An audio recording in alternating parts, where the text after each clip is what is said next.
अब हम आपको चीन की सरकार के एक नए और बहुत ही दिलचस्प नियम के बारे में बताएंगे, जिसके तहत वहां की सरकार ने चीन में नवविवाहित जोड़ों को शादी के बाद 1 महीने की पेड लीव देने का फैसला किया है। और चीन की सरकार ये सब कुछ अपनी आबादी बढ़ाने के लिए अब कर रही है, क्योंकि वहां पर जन्म दर जो है वो बहुत गिर गई है।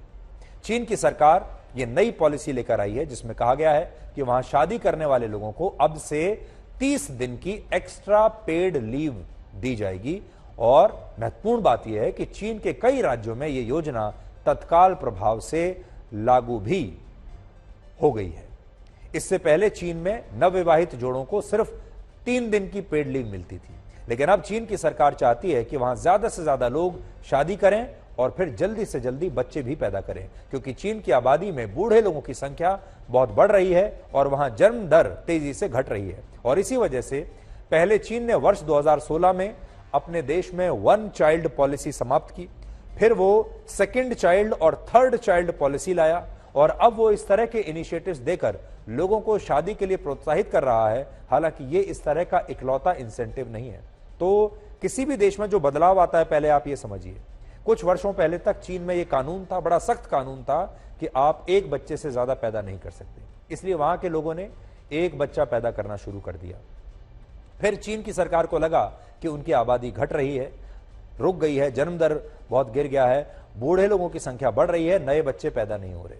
फिर चीन ने कहा कि अब आप 2 बच्चे पैदा कीजिए, 3 बच्चे पैदा कीजिए, लेकिन अब वहां के लोग दूसरा और तीसरा बच्चा पैदा करने के लिए तैयार नहीं है। अब तो वहां के लोग शादी ही नहीं करना चाहते, जो शादी कर रहे हैं वो बच्चे नहीं पैदा करना चाहते। अब सरकार क्या करेगी? अब सरकार उन्हें नए नए इनिशिएटिव्स दे रही है, प्रोत्साहन दे रही है कि लोग जल्दी से जल्दी अपने परिवार की शुरुआत करें और जल्दी से जल्दी बच्चे पैदा करें। और नए इनिशिएटिव्स जो हैं वो कैसे हैं? जैसे चीन के कई शहरों और प्रांतों में ऐसी योजनाएं लागू की गई हैं, जिनके तहत 3 बच्चे पैदा करने वाले परिवारों को हर महीने 500 युआन यानी 6,000 रुपए दिए जा रहे हैं। और वहां लोगों को 1 से ज्यादा बच्चा पैदा करने पर टैक्स में भी छूट दी जा रही है, उन्हें घर खरीदने पर सब्सिडी दी जा रही है। इसके अलावा चीन में अब बिना शादी किए भी लोग बच्चा पैदा कर सकते हैं।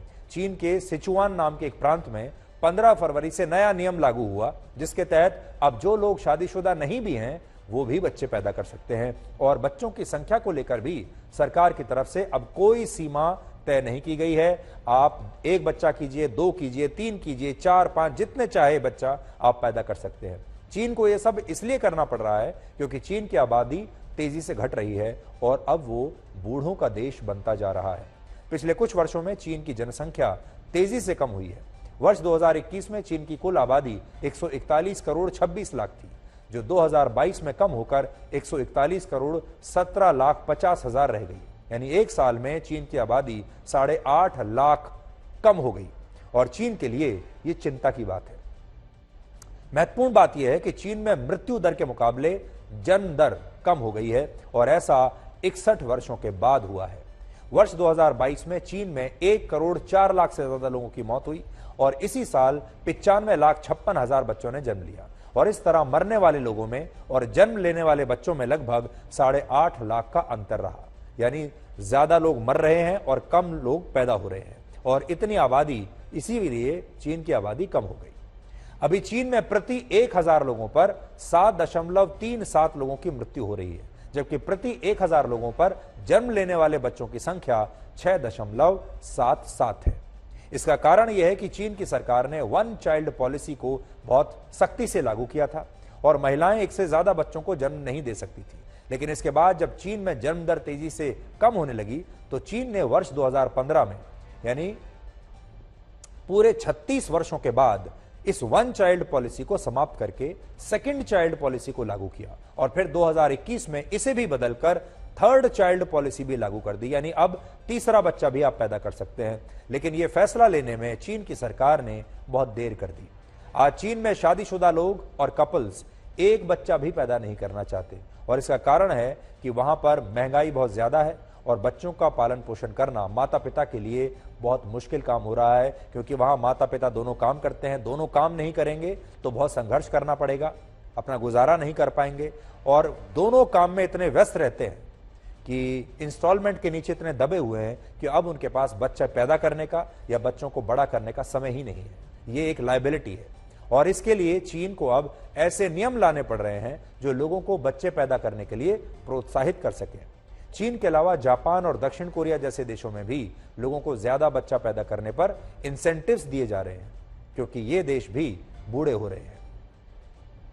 और अब तो कई चीन के जो प्रांत हैं वहां पर जैसे ही लोगों की शादी होती है उसके कुछ हफ्तों के बाद ही उन्हें प्रशासन से और सरकार से फोन आते हैं औपचारिक रूप से ये पूछने के लिए कि आपका पहला बच्चा कब पैदा हो रहा है। और फिर ये जो कपल्स होते हैं वो बताते हैं कि हमें इतना समय और लगेगा और उसके बाद सरकार लगातार फॉलोअप करती है, उनसे पूछती है कि अब आप हमें स्टेटस बताइए कि आपका बच्चा कब पैदा हो रहा है।